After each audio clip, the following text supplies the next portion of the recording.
thank you all for coming out here today. Hope each and every one of you had a safe and happy Thanksgiving with your family. Today's an exciting day for me as the incoming speaker. Today I get the opportunity to introduce you to the chairman that will be leading the Missouri House in the upcoming 2011 legislative session. Today's a historic day. We're doing something today that, to our knowledge, that no incoming speaker has ever done. We're announcing our chairman a month and a few days before inauguration, and let me give you some history of why that doesn't usually occur. First and foremost, when you announce chairman, you make half the people happy and you make half the people mad. And as an incoming speaker, you're worried about the half the people that might be mad at you, might organize an effort to unseat you. Well, we're at 106 members. And I've worked very hard for this caucus, and I'm a big believer that what's good for public policy is more important than what's good politically. And that's how I'm going to run my office. And so by enabling me to announce the chairman, I've sit down personally or on the phone and visit with each and every one of them. I've informed them that that's how I'd like them to serve in that capacity, but I've also tasked them with an effort. And that effort is to draft a memo that will review the purpose of that committee, that will talk about the bills that were in and out of that committee last year, the pros, the cons, how far along the process those bills made it, and what their vision for that committee is in 2011. Why is that important? We've got 70 new members in the Missouri House. We've got 9.5% unemployment. We've got a budget deficit of $600 million. We've got significant problems in this state, and I think it's important to do everything I can as the incoming speaker to try and make sure that our new members are up to speed as fast as they can. This will now allow each chairman an opportunity to personally visit with their committee members, which they're going to receive here in the upcoming days. And hopefully on January 5th, all the members, not just Republicans, but new Democrats as well, will be ready to get to work on behalf of the citizens of this state. There's something that's also historic about today. I've always believed that the person is more important than the party. And today we are going to announce with us 3 Democrats. It's the most minority members to have chairmanship ever. And I think it's important to choose people who are best qualified for the position regardless of the party. And so I believe that you guys have a list of the incoming chairman. We're certainly excited to announce this today, to get these individuals working on behalf of the citizens of this state, and I'd be happy to answer any questions.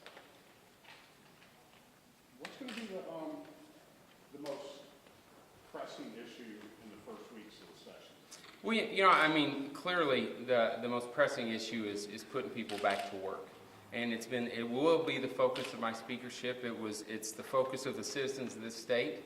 And we're going to work very, very hard at that. But, my goal with announcing this early, Rudy, is so that on January 5th, people aren't wondering, what committee am I on? What does that committee do? By January 5th, with the effort that we've put forth here, every member, Republican and Democrat, will know what committees they're on. They'll know the history of that committee. They'll be familiar with what bills went through that committee in the past, and they'll have an idea what might go through it this year. I think that is a model of what we should do in the future, and I hope future speakers continue it. How will budget constraints affect it? Well, clearly, there's certain things that you cannot do when money's not available, but I look at it as an opportunity, not a limitation. We've all ran on making sure that we spend every dollar wisely, that we shrink the size of government, that we make government do more with less. And this is our opportunity to let the rubber meet the road. My preliminary evaluation of it is they've used false data and incorrect conclusions to come up with the recommendations. False data. In a couple weeks, we're going to go through each and every one of those things. I had told you then, and I will continue to say each and every day that I'm speaker, that I will do nothing that's going to restrict the ability of the state of Missouri to grow jobs and put people back to work. Period. There are at least a couple of reduction in tax credits to do that? Well, I think it depends on what tax credit you reduce. I think you have to look at the cost-benefit analysis of each tax credit. To my knowledge, the Commission did not even come to an agreement on what the cost-benefit analysis of each tax credit is. So, we're going to look through that. I welcome the governor's input on which portions of the Commission's recommendations that he personally supports. And certainly, everything is on the table, but we're going to do nothing to unilaterally disarm this state to create jobs. There are at least 2 pre-filed bills that seek to overturn the will of the voters from November, or at least change their views. One of them on the public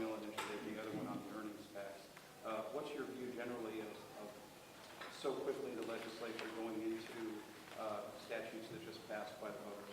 Well, I think that's a difficult question. I think certain things look good on the surface, and then when you get down to the nuts and bolts of them, you're not real happy with the results. Both bills will be referred, and both committees that they're referred to, the committee chairman will have the ability to vet through those problems and see if it's something we need to proceed with. My goal as Speaker, and you guys know that in the past, our rules require that each bill is referred by May 15th. And so what typically happens if you have a bill that the Speaker's not so fond of, it gets referred on May 14th. And that's not going to be my policy. I think that it's important to refer bills to committee and give the chairman the ability to determine what's heard and what's not heard. My job is to make sure, and you'll notice that we shrunk the number of committees. We're down from about 53 to 42, which, one, I think is good public policy. Two, it saves us taxpayers tens of thousands of dollars. And I'm going to defer a lot of power to the chairman. I'm going to make sure we refer the bills, and they'll have the decision which bills come out and which ones do not. Did the election change the proportion of Democrats and Republicans on Yes, committees? yes, it did. I mean, the committees are determined, the numbers, based on what the percentage of each body holds, each party holds. And so, like, for example, a 12-member committee will now be 8 to 4. Did you get any staff in your own caucus about turning over the committee chairs are kind of plums? There's been one urban issues that was traditionally done in Democrats in recent years, but you've expanded that. You getting staff in your own caucus about that, or you talk to your caucus? No, because, yeah, well, I bounce things off people, and, I think my caucus, when they elected me Speaker, they knew the kind of person I was. I'm not, as a majority leader, and I've said this time and time and again, and you can visit with Representative Kelly or a lot of Democrats, if there's an issue that I believe in, I don't care if it's a Republican issue or a Democratic issue, I'm going to be supportive of it, and that's what the people of this state expect and deserve. And so, yeah, it's outside the box. It's something that no one's ever done before. But if you look at the people I've appointed chairman, Representative Fisher, Representative Nasheed, Representative Kelly, they're talented people. And they'll do a fantastic job on behalf of this state. And I'm honored to have them standing side by side with me to deal with these problems. Yes, they're plum committee assignments. To be honest with you, did some people in my caucus want those committee assignments? Yes, they did. But I'm going to do what's best on behalf of the state. And listen, the Republicans in 2008 railed against the Democrats in Congress for overreaching and just running roughshod over the Democrats and not requesting their input. I believe a two-party system is good, and we may not always agree, but I think it's good to have input from both parties. And therefore, I believe it's good to have leadership in committees from both parties, and I think they'll do an outstanding job.